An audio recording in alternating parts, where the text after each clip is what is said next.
Саламатсыздар ма? Қалдарыңыз қалай? Тағы да Анкарадан сәлем. Мынаны қараңыздар, қандай бұрқырап жатқан қар. Бүкіл жаңағы Түркияның, Стамбулдықтардың, даже мынау Анталия мен Аланья тұрғындарының айтуына қарағанда, биылғы қыс жынданып кеткен шығар дейді. Бұндай қар наурыздың ортасында жауы бұрында болмаған жағдай дейді. Естеріңізде жоқ бұндай погода дейді. Бұндай ауа райы. Қараңыздар қалай жауып жатыр, жапалақтап жауып жатыр. Бұндай жауа беретін болса, жеріміз қайтадан аппақ болып қалатын болар. Енді ондай аяз жоқ, бірақ қар жауғаннан кейін көңілің қайтадан түсіп кетеді екен. Енді көктем келеді ма деп жатқан кезде. Міне қандай қар жауып жатыр, жапалақтап. Бұндай ауа райының кезінде тек үйде жылы жерде отыра бергім келеді ғой. Міне қар әлі жауып тұр, байқасаңыздар. Басқа қалалар туралы және айта алмаймын, бірақ Анкарада қыс қатты болғандықтан, енді ол салыстырмалы түрде ғой, біздегі қыстар жоқ қой бұл жерде. Үйлердің отоплениясы бар екен, батареялар бар квартираларда, газ бар, газбен ысытады. Кейбіреулері от жағады екен, кейбіреулерінде жаңағы будерас деген бар ғой, бәріміз қазір астаналықтар біліп алды ғой. Бұрында отты көмірмен жаққанда да жай қарапайым пештер қолданатын еді. Қазір соңғы жылдары будерас қолданып жүр ғой, жаңағы долгого горения дейді. Сондай пештер де мынандай Анкараның этаж үйлерінде де бар екен. Әр үйдің өзінің мұржасы сияқты трубасы бар. Енді әрине ондай пештер қаланың шеттеріне таман үйлерде бар дейді. Ал біз өзіміз әр пәтердің өзінің отоплениясы, жаңағы үйді жылытатын системасы әркімнікі жеке-жеке. Бізде сол пеш, комби деген пеш, газовый, соны қолданып үйді жылытып отырамыз. Себебі жаңағы Анталия, Аланьядағылар сияқты кондиционердің күші жетпейді.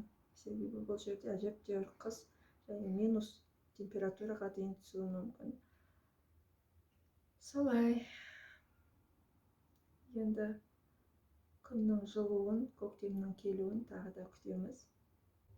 Қызық болса, мұндағы біздің пешімізді көрсете қояйын, қандай екенін. Бірінші көрген кезде мен оны қалай қосуды да білмеймін, қалай ажыратуды да білмеймін. Өте қиын болып көрінген. Құдайға шүкір, оны көп түртудің қажеті жоқ екен. Қалай қосылып тұр, солай қосылып тұра береді екен. Ал жаңағы өзінің температурасын өзің регуляция жасайсың.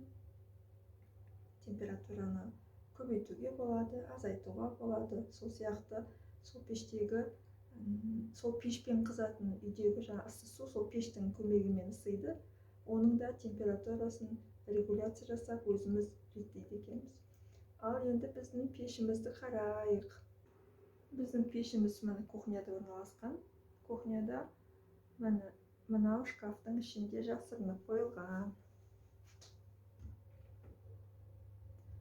Ашамыз. Ал міне пеш.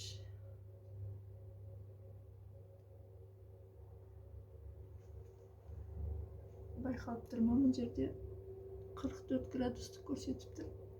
Екі бұрайтын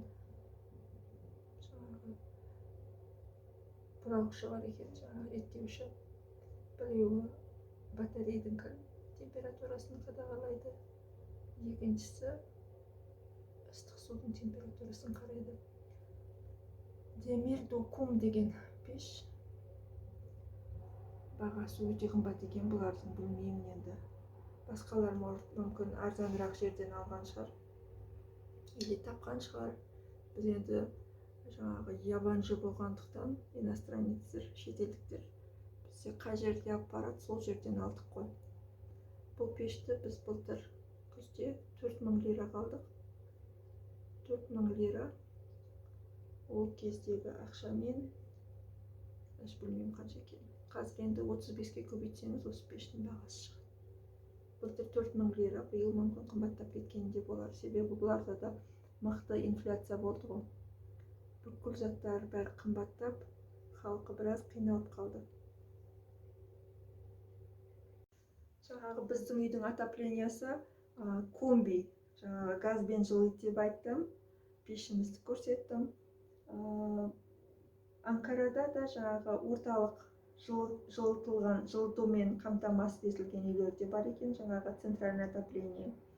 Енді ол үйлерді мен білмеймін, кездескен жоқпын, үйлері қандай температурада ұсталатынын білмеймін. Ол центральный отопление болғандықтан олардың төлемі аймамай белгіленген өзінің ақшасымен айдат ретінде төленеді екен. Ал біз жаңағы комби болғандықтан өзіміздің бюджетімізді жоспарлай аламыз. Басып қоюға болады, көбейтуге болады жаңағы үйдің жылулығын. Сондықтан комби осы жолы ыңғайлау деп ойлаймын. Ал мен деген мынау репортажымды жасап, күн суып кетті, қар бұрқырап жатыр дегенімше қарым бітті де қалды. Енді осымен соңғы қар болсын, күннің жылығанын күтіп жатырмын. Күн жылыса кішкене көшеге көбірек шығып, қыдырып, қызық жерлерді түсіріп, сіздермен бөлісермін. Жақсы, сау болыңыздар. Менің каналыма жазылыңыздар. Эльмира Өмірбек, Түркиядан. Келесі кездескенше сау болыңыздар.